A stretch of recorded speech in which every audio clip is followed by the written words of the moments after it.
السلام علیکم ورحمۃ اللہ وبرکاتہ۔ کل کی ویڈیو فروم کے تعلق سے تھی اور اس کا استعمال بھی بتایا گیا تھا۔ آج آف کے استعمال سے ہے۔ آف کے معنی ہے سے، فروم کے معنی بھی سے کے تھے، آف کے معنی بھی سے کے ہیں۔ تو دونوں کے درمیان فرق سمجھنے کے لیے ہم نے دو مثالیں لکھی ہیں، گیٹ آف، ٹیک آف۔ دراصل آف کا استعمال وہاں پر ہوتا ہے جہاں پر کوئی چیز اپنی سطح کو چھوڑ رہی ہو۔ اس کو مثال سے سمجھیں، گیٹ آف۔ گیٹ آف کہتے ہیں سواری سے اترنے کو۔ چونکہ سواری کے اوپر آدمی بیٹھا ہوتا ہے تو وہ ایک سطح چھوڑ رہا ہوتا ہے، اس لیے وہاں پر گیٹ آف کا استعمال ہوتا ہے۔ اور ٹیک آف ہوائی جہاز کے اڑنے کو کہتے ہیں، کیونکہ وہ زمین کی سطح کو چھوڑ کر جاتا ہے، اس لیے وہاں پر ٹیک آف کا استعمال ہوتا ہے۔ تو آف کا استعمال سے کے معنی میں ہے، لیکن ایسی چیز کے لیے استعمال ہوتا ہے جہاں پر کوئی چیز کسی سطح کو چھوڑ رہی ہو۔ ایک مثال آپ کے سامنے ہے، Umar jumped off the tree. Umar jumped off the tree. Umar نے درخت سے چھلانگ لگائی۔ تو درخت کی جو سطح تھی اس کو چھوڑ رہا ہے، اس لیے یہاں پر آف کا استعمال ہے۔ تو یہاں پر آف اور ایک فرام آف، دونوں کے معنی تو سے ہیں لیکن استعمال الگ الگ ہیں۔ مزید مثالیں دیکھیں آپ، یہ چند مثالیں اور ہیں۔ آئی am wiping off the screen. میں اسکرین سے دھول صاف کر رہا ہوں۔ تو اب وہ جو دھول اسکرین پہ لگی ہوئی وہ اپنی سطح کو چھوڑ رہی ہے، اس وجہ سے یہاں پر آف کا استعمال ہوا ہے۔ I am wiping off the screen. میں اسکرین سے دھول صاف کر رہا ہوں۔ دوسری مثال دیکھیے، move the cuff off the table. Cuff table سے ہٹا دو۔ تو یہاں پر کف بھی ٹیبل کی سطح کو چھوڑ رہا ہے، تو ایک سطح سے چھوڑ رہا ہو وہاں پر آف کا استعمال ہوتا ہے۔ پہلی مثال میں آئی am wiping off the screen, دھول جو ہے وہ اسکرین کو چھوڑ رہی ہے، اس وجہ سے یہاں پر آف کا استعمال ہے۔ اسی طرح move the cuff off the table, cuff table سے ہٹا دو۔ تو اب یہاں پر آف کا استعمال اس لیے کیا جا رہا ہے، کف جو ہے ٹیبل کی سطح کو چھوڑ رہا ہے۔ Leaves are falling off the tree. پتے درخت سے گر رہے ہیں۔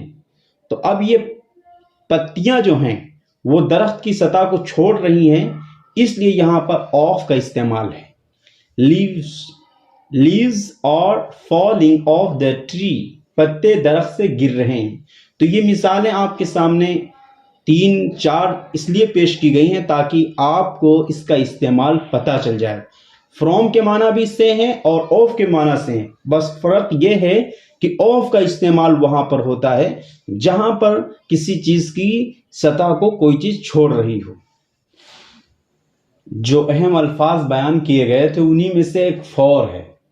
فور کے معنی آتے ہیں کے لیے۔ اس کا مختلف طریقوں میں استعمال ہوتا ہے۔ کبھی اس کا استعمال ڈیوریشن آف ٹائم کے لیے ہوتا ہے، مدت کو بیان کرنے کے لیے ہوتا ہے، کبھی مقصد اور پرپس کو بیان کرنے کے لیے ہوتا ہے۔ تو انشاءاللہ ان کے استعمالات کو بتایا جائے گا۔ سب سے پہلے آپ کی خدمت میں جو پیش کیا جا رہا ہے وہ مدت کو بیان کرنے کے لیے۔ جب آپ مدت کو بیان کرنا چاہیں گے تو اس سے پہلے فور کا استعمال کریں گے۔ یہاں پر دیکھیے مثالیں، فور 2 سیکنڈ، 2 سیکنڈ سے، فور 2 منٹس، 2 منٹ سے، فور 2 آورس، 2 گھنٹے سے، فور 2 ڈیز، 2 دن سے، فور 2 ویکس، 2 ہفتے سے، فور 2 منتھس، 2 مہینے سے، فور 2 ایئرس، 2 سال سے، فور 2 سینچریز، 2 صدیوں سے۔ تو فور کا استعمال ڈیوریشن آف ٹائم کے لیے بھی ہوتا ہے۔ فور جس طرح ڈیوریشن آف ٹائم کو بتانے کے لیے آتا ہے، اسی طرح مقصد اور پرپس کو بتانے کے لیے آتا ہے، اور کبھی ایکسچینج کے لیے بھی آتا ہے۔ جیسے آئی گیو مائی موبائل فار 500۔